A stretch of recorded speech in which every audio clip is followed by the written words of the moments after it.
নমস্কার বন্ধুরা, নীলাঞ্জনাস কিচেনে আপনাদের সবাইকে স্বাগত জানাই। আজকে আমি আপনাদের জন্য মুখরোচক একটি রেসিপি নিয়ে এসেছি। দুপুরে গরম ভাতের সাথে কিংবা বিকেলে চায়ের সাথে এই মুচমুচে আলু পেঁয়াজের পকোড়া চটজলদি বানিয়ে নিতে পারেন। তাহলে চলুন আজকের রান্না শুরু করি। এখানে একটা বাটিতে একটা বড় সাইজের আলুর খোসা ছাড়িয়ে একদম জিরি করে কেটে নিয়ে জলে ধুয়ে রেখেছি। আর এই বাটির মধ্যে আমি দুটো বড় সাইজের পেঁয়াজকে কুচি করে রেখেছি।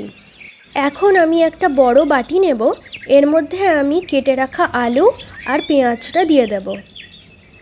এবারে এর মধ্যে আমি দিয়ে দেব 1 বড় চামচ লঙ্কা কুচি, দিয়ে দিচ্ছি স্বাদ অনুসারে নুন, 1/2 চা চামচ দেব হলুদ গুঁড়ো, 1/2 চামচ দিয়ে দিচ্ছি লাল লঙ্কার গুঁড়ো, 1 ছোট চামচ দিয়ে দেব ধনে গুঁড়ো, আর দিচ্ছি 1/2 চা চামচ মতন কালো জিরে।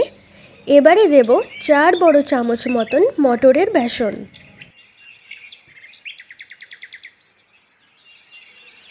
সব শেষে দিয়ে দিচ্ছি একদম সামান্য অল্প পরিমাণে খাবার সোডা।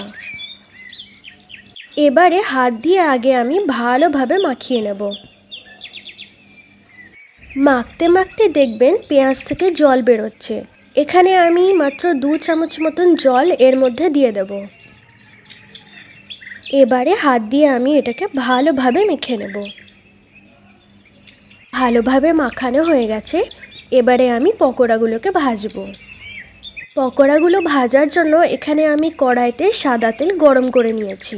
এখান থেকে অল্প অল্প করে নিয়ে এইভাবে হাতের মধ্যে হালকা করে একটু চাপ দিয়ে নেব। ঠিক এই রকমভাবে একটা শেপ দিয়ে দিতে হবে। এবারে একটা একটা করে আমি গরম তেলের মধ্যে দিয়ে দেব। পকোড়াগুলোকে লো টু মিডিয়াম ফ্লেমে এপিট ওপিট করে ভালোভাবে ভেজে নেব। প্রায় 3 থেকে 4 মিনিট মতন লাগবে পকোড়াগুলো ভাজতে। তো দেখুন পকোড়াগুলো কিন্তু হালকা বাদামি রং হয়ে এসছে। পকোড়াগুলো কিন্তু ভাজা হয়ে গেছে। তো একটা একটা করে আমি প্লেটের মধ্যে তুলে নেব। তৈরি হয়ে গেল গরম গরম মুচমুচে আলু পেঁয়াজের পকোড়া।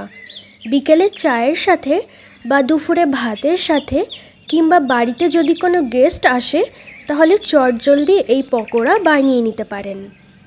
আজকের রেসিপি যদি আপনাদের ভালো লেগে থাকে লাইক কমেন্ট শেয়ার করতে কিন্তু একদম ভুলবেন না। আজ এখানেই শেষ করছি, আবার দেখা হবে নতুন কোনো রেসিপি নিয়ে।